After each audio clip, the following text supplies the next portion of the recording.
Members of the Premium Bread Makers Association of Nigeria want the federal government to address all contending issues that can lead the industry to extinction.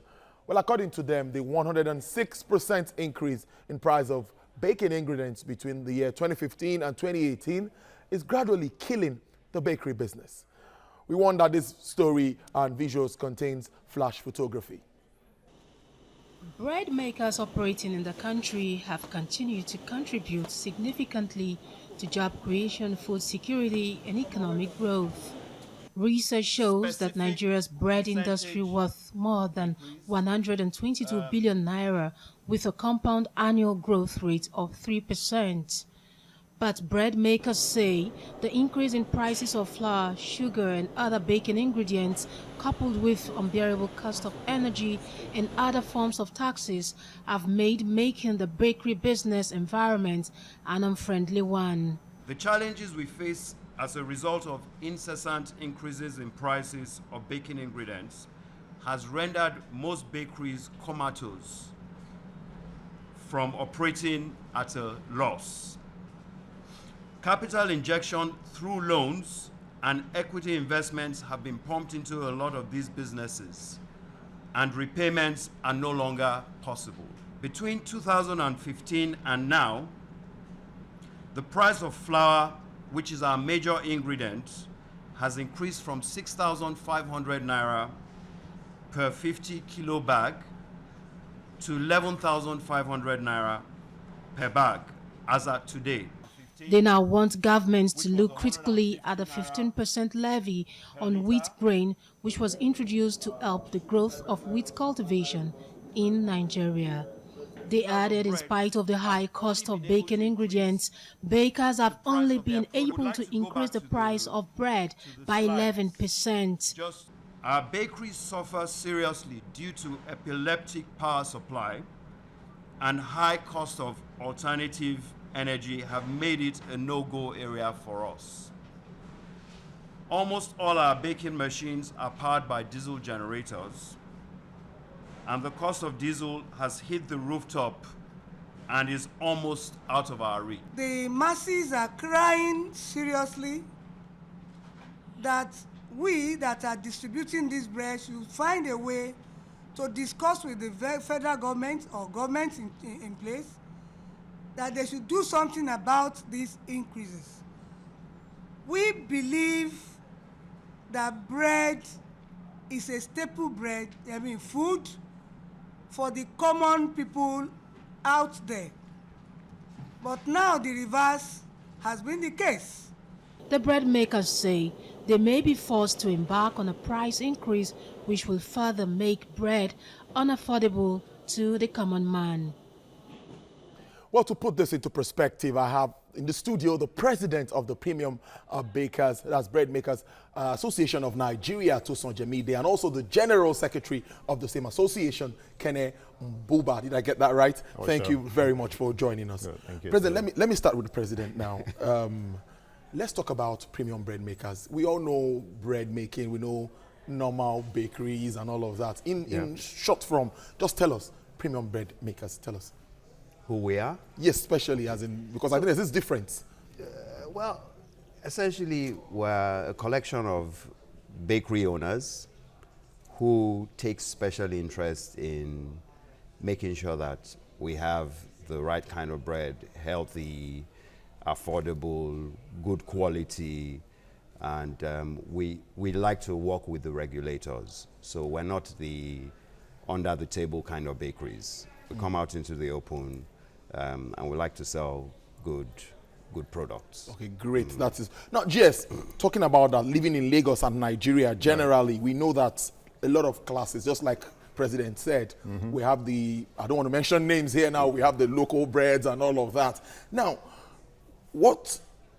talking about quality and standards, what kind of quality, what kind of standards is P-Ban? Tell us when it comes to bread making. What kind of standards do you look at? Well, thank you, Tolu. P-Ban, like the president mentioned, comprises of premium bread makers. So for you to qualify to be a premium bread maker, there are certain attributes your products are expected to have. For instance, the product must be registered by the regulators. So NAFDAC must register the product. The brand name must be registered by the Ministry of Trade and Commerce. The products in question must not have any harmful additives. And it's also expected that where these products are made complies with standard operating procedures as well as good manufacturing practices. Great. Yeah. Now let us into some of the basic, that's the major ingredients for production, and where these hikes are coming in, because I was there yesterday, 106% hike, and you've been able to raise the price of bread at 11%. Yeah. That's really, I mean, a serious imbalance. Yeah. that's it. You know. Imbalance. And Tell us. essentially, the bakeries have been taking the fall for, you know, the whole scenario. We're now the cushions, we're the shock absorbers for the whole system. It's almost, we are subsidizing bread for the nation.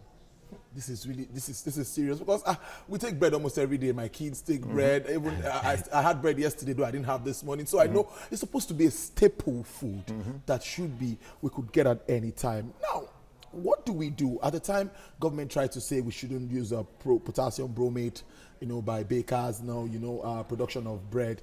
We've not heard anything more about this campaign. Does it mean that there's compliance 100%? Well, unfortunately, no. It's quite worrisome. And again, that explains the principles PBAN stands for, to ensure that the products that go out there are wholesome. Unfortunately, as I said earlier, NAFDAC, that is the regulator, seems to be challenged capacity-wise to manage the country in terms of ensuring that these harmful additives are not used in bread production. The association was privileged to be in an engagement forum with the DG of NAFDAC, wherein it was made very clear that NAFDAC Pan-Nigeria staff, it's barely about 2,500. Now you want to begin to wonder where 2,500 members of staff would police over 10,000 bakeries pan-Nigeria. No, but so it is an uphill task. 2,000 is not for bakeries alone. That's for the entire nation. Exactly. And they have to do with Exactly. drugs. Drugs, you know. everything. President, let's identify these major issues that might lead to an hike if care is not taken. Because, you know, power supply was identified. Yes. The 15% on wheat. The import tariff. duties, tariffs. You know, yes. the distributor's thing. Let's look at these issues critically, please. Give us insights into these issues. I think that we need to look at it from a very holistic point of view. So the issue on wheat imports, stems from the fact that, you know, the federal government very nobly wants to encourage local content, which is good, you know. But I think that they should have stepped it and phased it in a way that it eases off, and, you know, the bakery owners and all the other stakeholders are not so choked. So they've slammed the millers with a 15% tariff on wheat importation.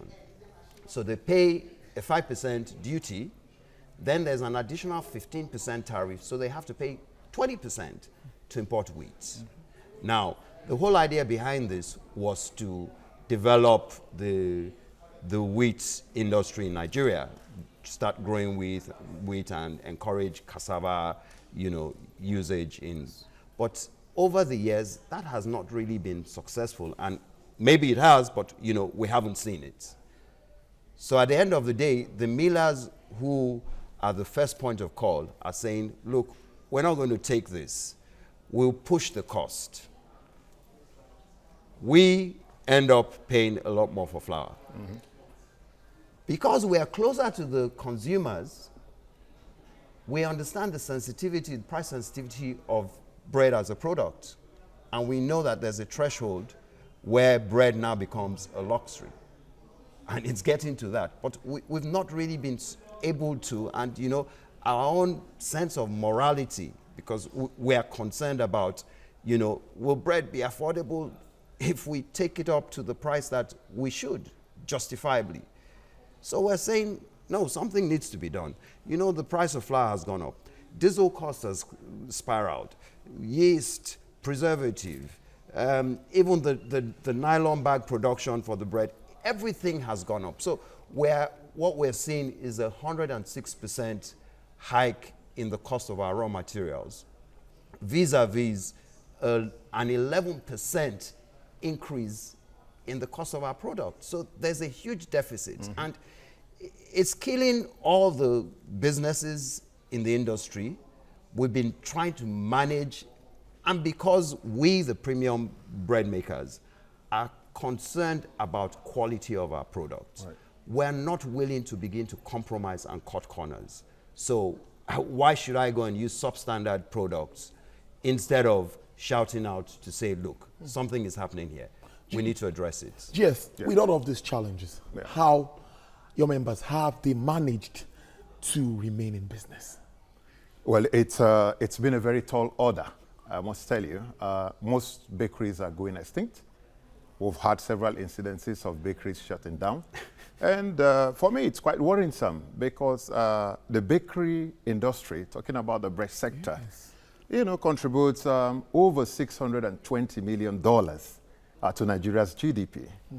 And from available financial records, it has a potential of over 3% growth in terms of compounded annual growth rate. So this is a huge concern. Should we fold our hands and watch this sector go extinct? Certainly not. We have been shock observers in between the millers and the end consumers. But hey, we're saying at this time that our voices must be heard, else this industry goes extinct. That's talking about job loss again, because look at the massive number of people I even saw at the factory myself yesterday. Can you put the negative effects? No. The ripple effect is huge. It's huge. I mean, when you put all the bakeries together, it's compounded. So I mean, we hope that something can be done. Where do we go from here? Well, because a lot of expectations now, it all falls back to government at times. Government needs to do this, needs to do that. So in straight terms, what do we really need to do? Because we can't ignore, we need bread. I'm sure someone might be eating bread as I speak now. Yes. It's... Well, I think that there has to be some sort of stakeholders forum, for starters, where everybody is coming together to say, look, what are the issues? Where are we going wrong? How can we begin to address these issues? For a first, this issue on the tariff on wheat imports, I think it needs to be addressed. If we're not getting the positive benefits of that extra tariff right now, and this is almost 6 years after, then I think the federal government really needs to look into it and just shave it off completely, because there's no positive benefit as we speak. If anything is happening, it's not trickling down. At least the bakeries, we're all croaking. We're going extinct, So what exactly is going to happen to the industry if we don't begin to look at all these interventions? So those are the two things I would say need to be done. First of all, the tariff needs to go off completely or be reduced drastically to allow the millers produce at a much cheaper rate and give us, because flour constitutes about 65 to 70% of our inputs. Correct. What will be the future of bread production in our dear country? Yeah, well, like I said earlier, bread holds huge potential for Nigeria's economy. We've mentioned that bread is a staple food. So you're taking Lagos for perspective, with over 20 million population. We can't do without bread. We can't afford to lose over 700,000 workers by the bakeries going extinct. And so our plea to the government is to come to the aid of bakers. Can we begin to have engagements on how to drive these conversations as such that it will be mutually beneficial for both the millers and the bakers and, of course, the end consumers? And even at that, there's also another layer where you have the distributors. Yes. There's that whole chain. And it is huge. These are the guys who do the volumes of bread every day. They take huge volumes and have their own network and spread it through the entire Lagos state. You know, so I mean, they are major stakeholders in the industry as well. And also, there's supposed to be a profit margin for them. Absolutely. Yes. You know, so a lot of times we're constrained. Yeah. You know, they on one side are saying, you know, the bread is too expensive. We cannot buy beyond here because the consumers are not going to buy it. The flour millers, on the other hand, are hitting us with, you know, increases as and when they feel it's necessary for them to keep profitable. But you can't do that. No, we can't. We can't. If we do, then bread ceases to be a staple. It now becomes a luxury. But I just want to chip this in. I know a lot has been said. Government has been trying to localize, you know, looking inwards, backward integration. Yes. Is one way or the other, is there any way it affects your business, or that it can help your business, or how far have we gone to source some of these products locally? Well, we haven't seen any of the benefits per se.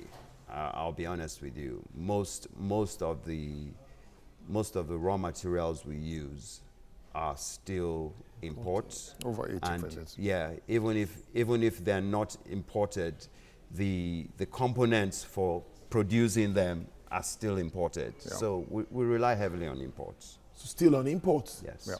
I mean, precisely over 80% of the raw materials, input raw materials into bread production are imported. And power is also one challenge that I know that how you manage, because most of your equipment are powered by diesel. Well said, well said. So most of the machinery is actually run on diesel. The epileptic supply of power has been a major bane, you know, affecting the industry. Well, I think a lot still needs to be done. Well, we'll look at it on all angles, try and throw this up, and also make sure that relevant agencies react to all of these issues so that we can continue to have bread as a staple food in this country. You need bread. President Ivan Sure. Tosam Jemide and General Secretary, thank you very much you very for much. joining us on Business Nigeria been a today to pleasure. speak very much on this topical issue. It's been everywhere, the newspapers, everywhere. Everybody's talking about bread. Yeah. No one wants to see a hike in the price of bread. Please, let's hold on. Government will act, I'm sure, so that we can have something to eat. Thank you very much. Yes, on that note, we move straight to the stock exchange where Yusuf Akogu is standing by. Yusuf,